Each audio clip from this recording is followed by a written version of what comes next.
Jumpa kembali dengan saya, Ison Khairul. Kasus COVID-19 kembali melonjak tajam. Kini, dampak libur panjang Natal dan Tahun Baru melampaui dampak liburan sebelumnya. Satgas COVID-19 mengeluarkan peringatan bahwa pandemi di Indonesia dalam keadaan darurat. Ini pernyataan darurat pertama secara nasional sejak pandemi melanda Indonesia tahun lalu. Ketersediaan tempat perawatan semakin menipis. Ketersediaan intensive care unit juga kian menipis. Ketersediaan tenaga kesehatan pun semakin terbatas. Darurat kapasitas rumah sakit, itulah kondisi Indonesia kini. Per 5 Januari, hampir 4.000 pasien COVID-19 dirawat di Rumah Sakit Darurat COVID Wisma Atlet Kemayoran.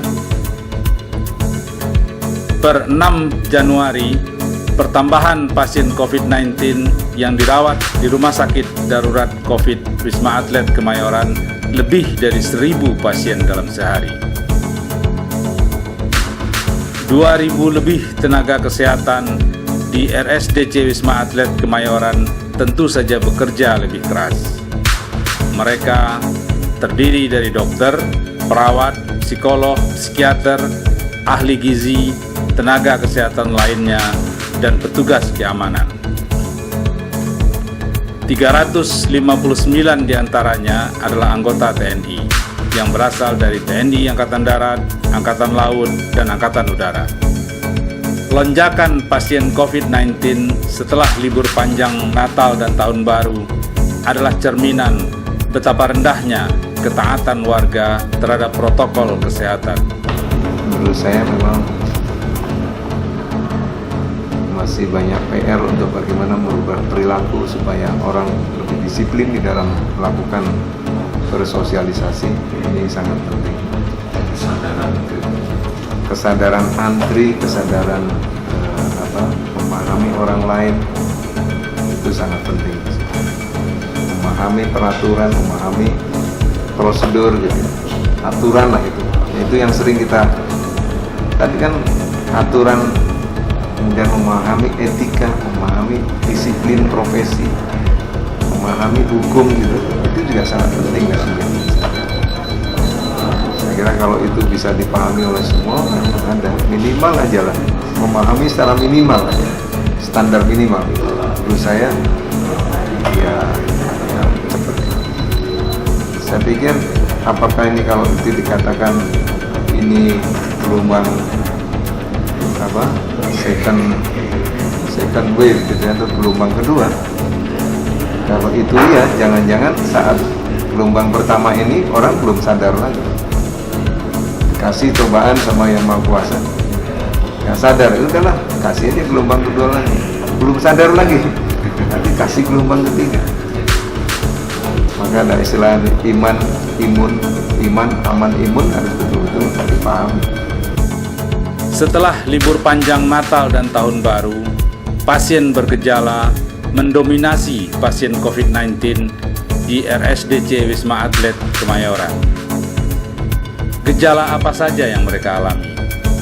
Apa aktivitas mereka sebelum dinyatakan positif COVID-19?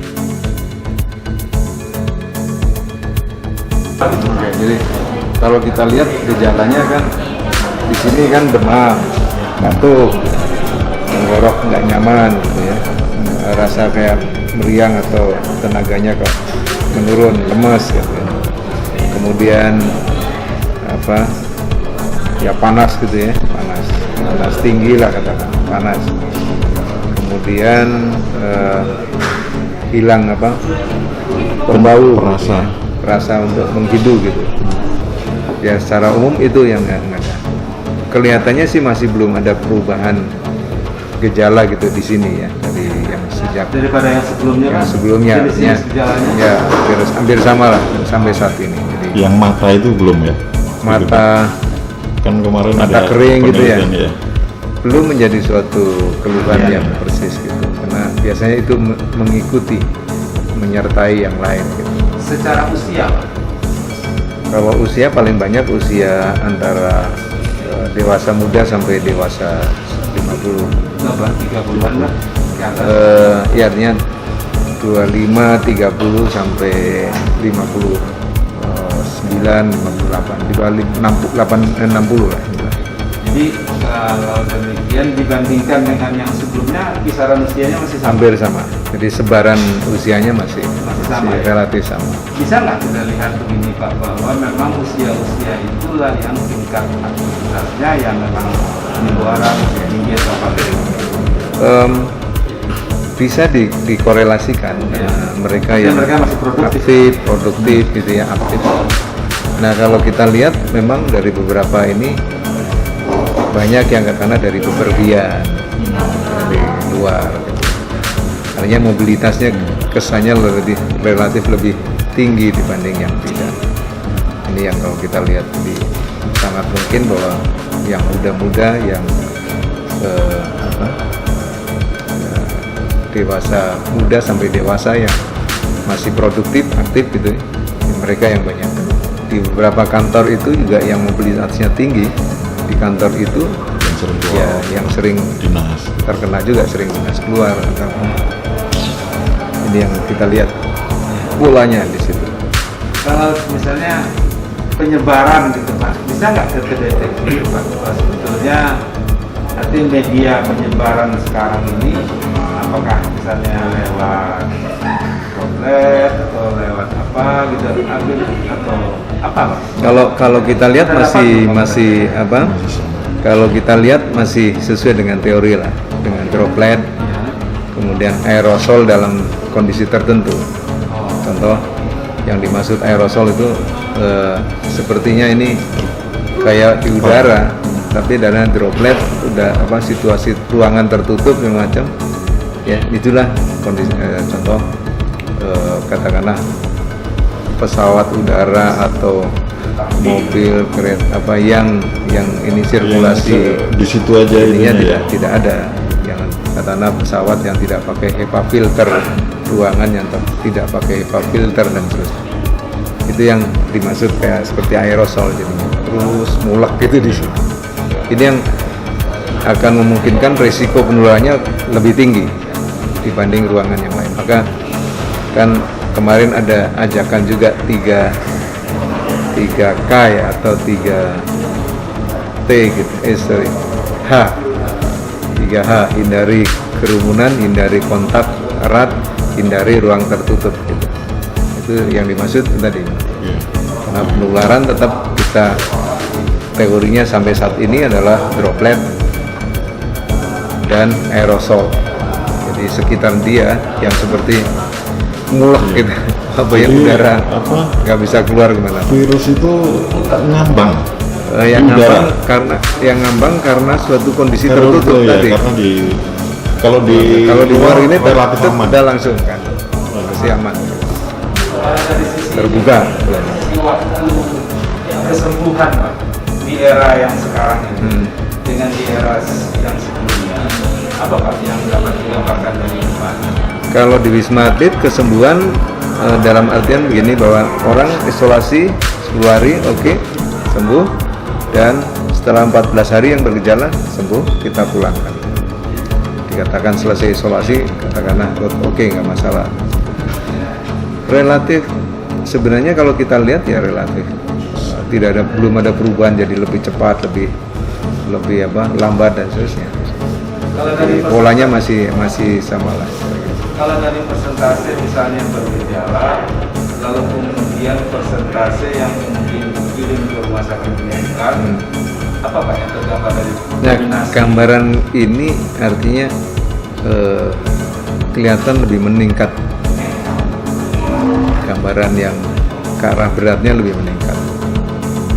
Bahkan kalau kita lihat beberapa air ini itu yang karena dirujuk belum sempat tempatnya ICU di rumah sakit rujukan belum tersedia, pasien meninggal di sini.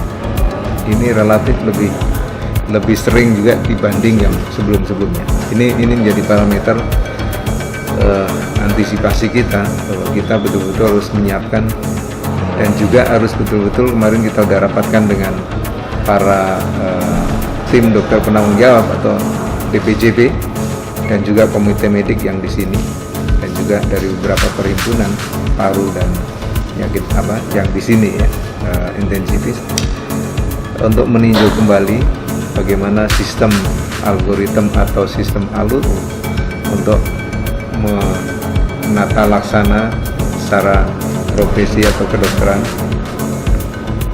supaya ini tidak ada suatu delay atau keterlambatan penanganan. Ini yang penting, apakah kalau ada beberapa dari sisi penyakit dalam atau sistem darah mereka berikan antikoagulan dan seterusnya. Nah ini yang kita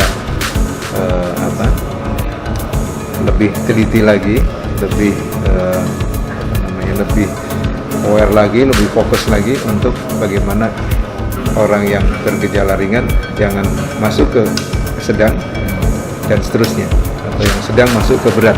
Ini yang kita harus betul-betul jaga. Intinya bagaimana kita bisa mempercepat penyembuhan gitu. Lonjakan pasien dan dominasi pasien bergejala di RSDC Wisma Atlet Kemayoran tentu membutuhkan improvement di sejumlah lini. Dari sisi manajemen kita mengimprove bahwa mulai meletakkan atau memetakan yang ringan tanpa komorbid, tanpa keluhan yang macam-macam. Nanti masuk ke ringan, katakanlah ringan cuma saya ringan cuma hilang penghidup gitu. Yang lain nggak masalah. Ini kan ringan. Beda lagi ringan kehilangan penciuman atau pembau, ditambah badannya lemas, ditambah ada tenggorokannya nggak nyaman, ditambah masih ada meriang-meriang terus.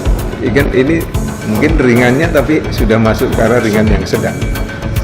Contoh gini. Kemudian yang seperti beberapa misalkan berapa gejala gitu, artinya ini kriteria ringan lebih berat dari ringan lah gitu. Kemudian ada komorbid dan seterusnya, sedang dengan komorbid yang terkontrol, komorbid yang tidak terkontrol. Ini kita udah harus petakan, ditempatkan pada tempat-tempat lantai-lantai yang dekat dengan HCU, ICU transisi dan intermediate. Itu langkah-langkah dari yang sisi penanganan dari dokter. Jadi, dan ini kemarin kita udah lakukan, dan dengan seperti ini kita harapkan tidak ada suatu delay penanganan di situ. Ya. Konsekuensi logistik kemudian dari penanganan. Sisi lain adalah sebelum logistik, maka sarana prasarana pun kita mulai improve lagi. Contoh di IGD yang penerimaan yang volumenya tinggi hanya di tower 6, kita mulai improve lagi di tower 4, siapkan juga tempat untuk pertama kali masuk orangnya yang perlu triase namanya. Jadi di daerah tower 6 ada triase, ada admission triase di sini, sebagian akan didorong ke tower 4 untuk nanti diinikan ke tower 4. Ini salah satu improving dari sistem. Kemudian juga kita mulai improve atau meningkatkan sarana prasarana atau fasilitas. Contoh kemarin kita sudah ajukan dan mudah-mudahan segera datang tempat tidur untuk di high care unit, karena kita memperluas high care unit yang di tower 7. Jadi yang saat ini kan high care unit hanya di tower 6 lantai 3 dan 2 adalah intermediate. Kita akan perluas ke lantai 2 di tower 7 yang dulu menjadi ICU-nya tower 7 saat belum pindah ke tower 6. Ini kita udah, artinya kita improving bahwa peningkatan jumlah capacity khususnya yang ke arah sedang dan ke arah transisi berat. Kemudian oksigen, ya semua peralatan-peralatan kesehatan kita tingkatkan untuk mendukung yang penanganan yang ke arah sedang dan ringan. Kemudian logistik tentunya secara logistik pasti akan bertambah. Logistik kesehatan, logistik umum kita akan bertambah. Itu yang improving yang kita harus terus menerus, dan ini betul-betul kita evaluasi berdasarkan situasi kondisi yang selalu dilaporkan tiap pagi. Karena kita kan ada morning report tiap pagi untuk mengevaluasi hal-hal yang terjadi 24 jam sebelumnya.